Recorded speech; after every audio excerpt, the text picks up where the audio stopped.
There's a story about Elishiv, Shalom.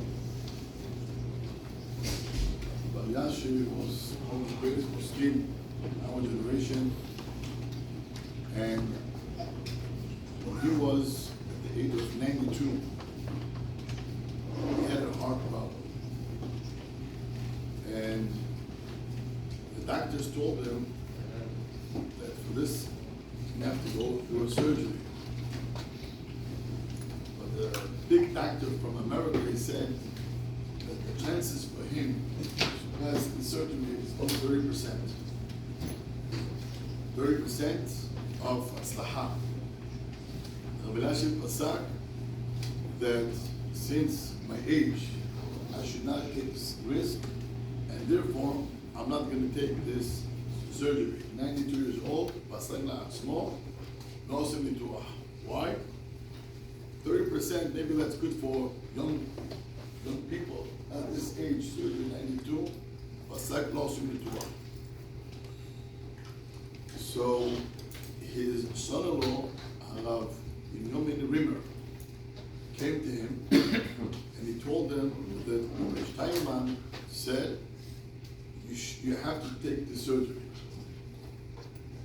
Oh, the Hatora, I have to take the surgery, so I have to listen to Hachamim. To the Halacha, 30%, he's not taking any chance, he's not doing the surgery. But since Steinman said I should take the surgery, so therefore, צריך יש מצווה לשמוע לחכמים. And since יש מצווה לשמוע לחכמים, okay, I'm going to do the surgery. So they flew a doctor from America to Israel to do the surgery.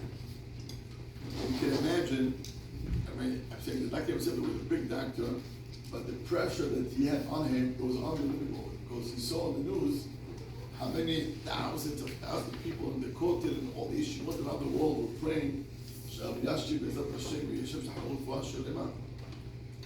So right before he went to the surgery, Elishiv called the doctor and told him, listen to me. I want you to know, שנים מאמין מהקדוש ברוך הוא, שהכל בידיים שלו.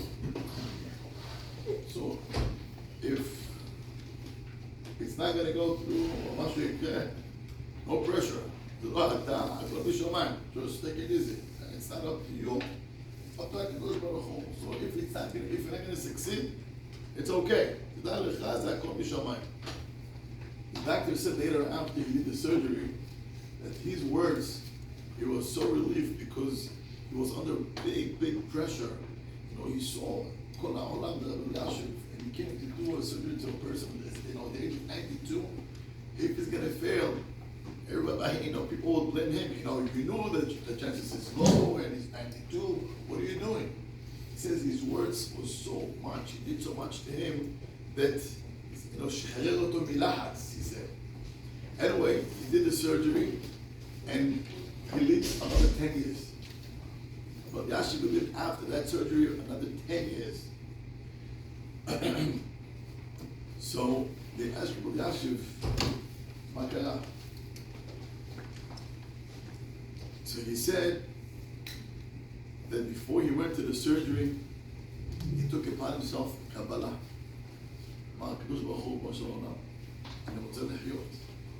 And the chances of the surgery is 30%. I don't know if I can make it.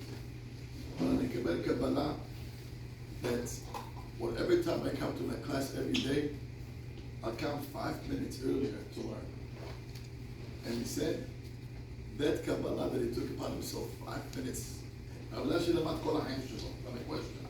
Or whatever time I have, if the class is 8:30, I'll come 8:25, and I'll start 8:25 by 30.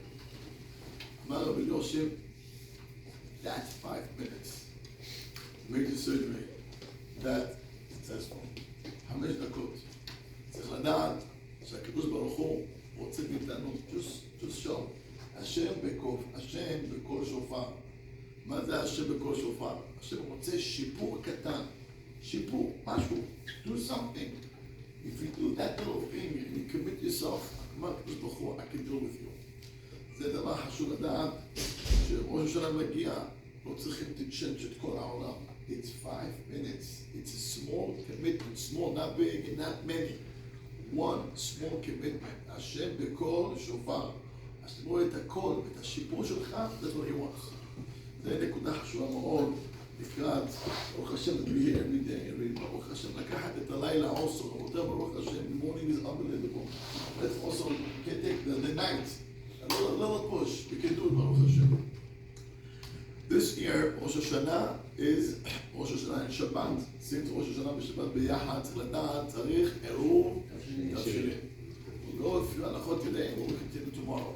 הלכה is, אומר מרן, בזמן תק"ג, אסור לאפות או לבשל ביום טוב לצורך מחר, אפילו בשבת. You cannot cook on יום טוב to the next day יום טוב. וכל שכן, you cannot cook from יום טוב לשבת. He goes so far that you cannot even set up the table on the first day to the second day. הכוונה, let's say you finish your lunch, and by 3 o'clock, let's say, now the wife, she wants to set up the table for the next holiday, meaning ליל, יום טוב שני, אסור, כל ההכנה, אסור. And not only that אסור, בוודאי שביום טוב לשבת גם כן אסור. אבל, אם אדם עושה עירוב תבשילין, רבי מותר to cook or to bake לצורך ביום טוב ליום טוב, וגם הכוונה ביום טוב ליום טוב לשבת. What's the whole idea of עירוב תבשילין? עירוב תבשילין זה ככה. If you start before Yom Tov to cook or to bake, so מה שאתה אומר, אני ממשיך את המלאכה that I started before Yom Tov. So, עירוב תבשילין is 2 types of food. One is cooked and one is baked. That's why we take lechem, which is baked, and we take an egg, which is cooked. So, הביצה, which is cooked, זה בשביל לבשל, and the bread that we baked, that's for us to be able to bake on יום טוב לצורך שבת. So, אם יש לך את האוכל, which is that you bake and you cook, it gives you permission to cook on יום טוב to לצורך שבת. That's הלכה א'. הלכה ב', how much do I have to have? מה זה אתה צריך? את עומק הזית. If you got כזית של מאכל, you're good to go with baking and also cooking. What do we do with the עירוב תבשילין? So you have to know, if you don't have עירוב תבשילין, you cannot cook. מי שאכל או ביטל את זה או לא נמצא, אתה לא יכול לבשל. Because that is the food that you show שאתה ממשיך את המאכל. And therefore, מה אנחנו עושים? We leave that food till Shabbat. If you cook on Yom Tov for Shabbat, you have to have the עירוב תבשילין, and on Shabbat we eat it. Why? 2 things. אם יש לך את הלחם, usually we keep it to סעודה שלישית, but not necessarily דווקא סעודה שלישית, you keep it in any meal, ואתה עושה את לחם משנה on the bread of the עירוב תבשילין. Why?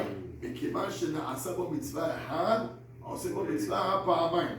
So we use this the bread for עירוב תבשילין, and later it can be Friday night. You can take that challah, that bread, ואתה עושה איתה המוצא לחם מן הארץ, ואתה יכול לאכול אותה. But you have to know that the עירוב תבשילין it has to last מערב יום טוב till שבת.